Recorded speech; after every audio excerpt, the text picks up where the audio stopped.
Historical background of the game badminton. Badminton history. How much do you know? What's the sport's history? Here is a brief history of badminton. In this presentation, we will take a look at the origins of badminton as well as the history and development of the sport we know and play today. Badminton history, everything you need to know. For those not familiar, this is a racket sport played with a shuttlecock and two or four players on a court with the net in the middle. The aim of the game is to score points by forcing your opponent into missing their shot, thus meaning the shuttlecock hit the ground or net. In order to score a point, the shuttlecock must land inside the court if your opponent does not hit it.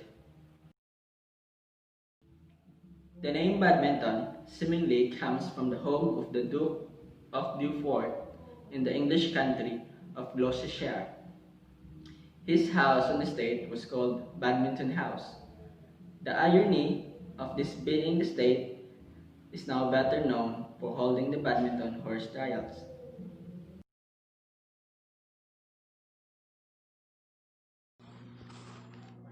The history goes way back to the mid 1800s when British Army officers stationed in India created the game. Although other connections and influences may have come from India and China, with many versions of the game being played in the Far East by children for centuries. So, ang kani nga duwa nga badminton, not just only the word badminton itself, kay na-issue jud ni siya sa ako ang pag-research sa India and China. Kay ara man jud na siya na involved og na kanaganing na utilize na lang sa ang kanang duwa kay tungod aning mga officer nga na station sila nga particular nga lugar. A children's game in England called battledore and shuttlecock involves a paddle.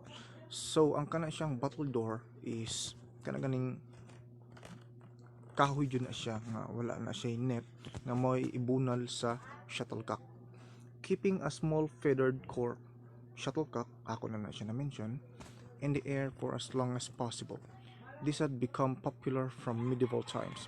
So kasabot ng jud ta nga England nga lugar is popular man jud na siya nga lugar nga ara sad siya na issue ang kanang battledore and shuttlecock way back sa Greece period 2 years ago. When a net is added, the game became a competitive sport called Puna, and Puna, which means is the sport emerged in the Western Indian city during British rule. Puna is the descendant of a children's game called battledore and shuttlecock, which I mentioned that earlier. A version of which was played in ancient Greece over 2,000 years ago. So mana siyang ako gimin ganiya sa ako ang basa ganiya. And in China, people game called TGNC. Muna ang tawag sa another term sa badminton nila, which means kick the shuttle. Although a small woolen ball would be used at first, soon the shuttlecock took over.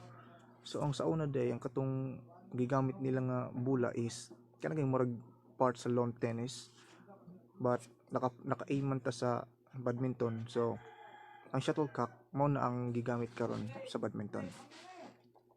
Around the 1870s, the rules and regulations were drawn up. So yeah, as of now, still recognized jud gihapon ang duwa nga badminton, and ang ilahan ng rules and regulations na kuha na siya na fix na jud siya nga mao na jud na. The game made its way back to England when army officers returned home around 1873. The story goes this: following a badminton house lawn part held by the Duke of Beaufort, some of his guests played a game of the badminton game. So like what I read ganiha is katong mga army officers nga na-stationed sa lugar nga India or somewhere else kay since na sila na encounter nga sports, so ila na kanaganing nada nila sa ilahang culture, which is na well-known, recognized na no sa ilahang lugar, and na revolutionize nga i-attach na sa ilaha ang duwa nga badminton game. The following its popularity, the first official written rules were drawn up in 1877 by the Badminton Club. Skin forward to 1893, to a key moment in the history of the sports is when another set rules of regulations which are similar to the rules of today were published by the Badminton Association of England.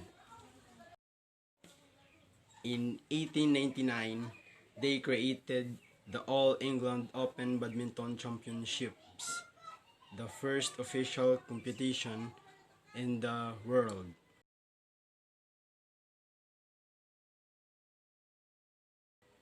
In 1934, the International Badminton Federation (IBF) was created by the Canada, Denmark, England, France, the Netherlands, Ireland, New Zealand, Scotland, and Wales.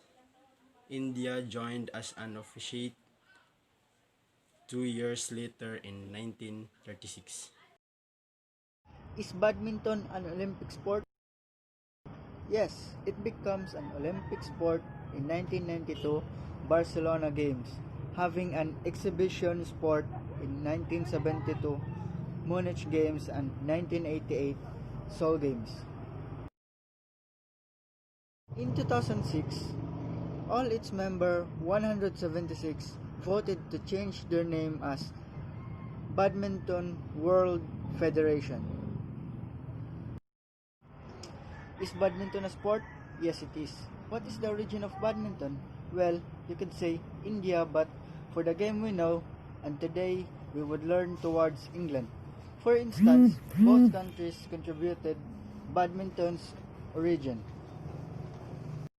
This sport started from India or England, but this has been dominated over the years by the Asian countries such as China, Malaysia, South Korea, India, and Indonesia. Denmark is probably Europe's most country for producing top talents. That is all about in the history of badminton. Thank you.